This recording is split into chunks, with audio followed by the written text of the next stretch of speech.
victory.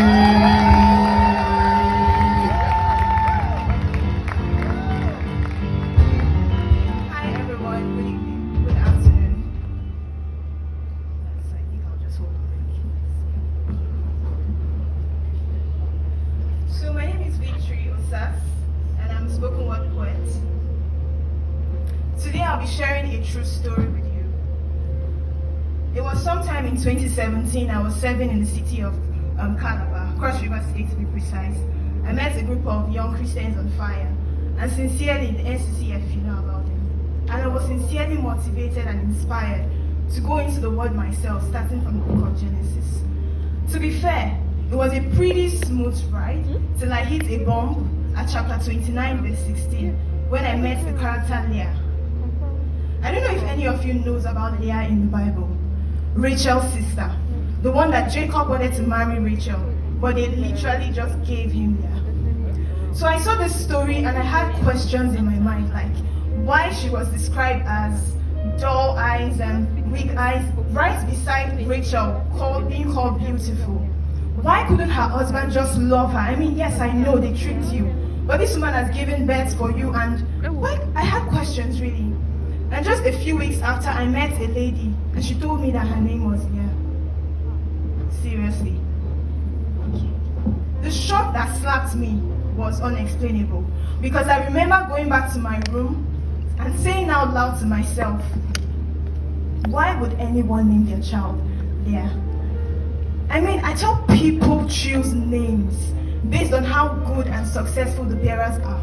Talk about David, Samuel, Solomon, even Samson. I would have agreed, I would have understood. Why Leah when there was a Rachel? Why choose dull eyes over sparkling beauty? See, the words she spoke to her husband were born after nights of wondering, weeping, would he ever love me? Would I ever be good enough? See, she would more easily pass as the beast than the beauty in a fairy tale story. She was no Cinderella. No wonder Prince Charming never came. She was a nightmare, the woman you never really wanted. She was a Jara, the market man hastily added to your purchase. She was the rumpled tomatoes left in the rain with the trader pleading and begging to take this thing off the shelf lest it brought any further. She was dark clouds in an already rainy day, a storm in the midst of a sea, a sad tale you couldn't wait to end, and justice that was never served. She wasn't ice cream. She wasn't ice cream. She was sour pine. She was the witch your mama warned you against. Avoid her or she would cast a spell of ugliness on you. She was tornadoes and black skies tripping and sending warning signals before you even crossed the path. She was a shadow that followed her sister, a curtain that somehow prevented the sun from smiting whilst choking, making you miss opportunities because she had to go first.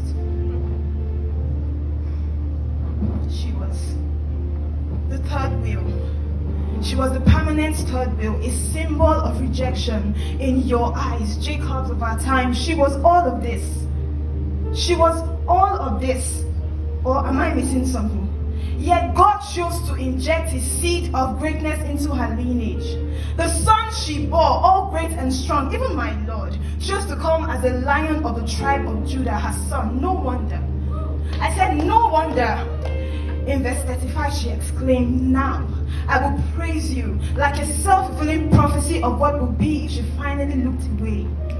If she finally looked away, if she finally looked away from everything that tried to define her, to the sky, to God, to him that made her, to this God who is able to make magic out of empty hands, to him, to rewrite her story. So I say, let us, Leah, let us learn every day about him. Leah, how come no one told you? How come no one told you that you are a perfect treasure chest and out of your belly would rise a shooting star? Leah, how come no one told you that you are a perfect treasure chest and out of your belly would rise a shooting star? Leah, how come no one told you that you are a perfect treasure chest and out of this belly would rise a shooting star, rivers flowing, quenching thirst? Leah, how come no one told you that the day would come when you would look back, throw caution to the wind, and dance to the rhythm of laughter. And that day is not tomorrow or the future, but now. As the stars freeze and the trees stand still to hear your voice. Yeah. So maybe you are here, and like Leah, you are well acquainted with rejection. It calls out your name and you answer without blinking. Maybe you've been served a 3-course meal of heartbreak, or what we call breakfast. Maybe you are constantly reaching out for a love that can never hold you whole. Maybe you are constantly reaching out for a love that is out of sight, and even with a do not disturb sign at the doorknob, you keep knocking. Love is calling out your name, and I beg you to listen.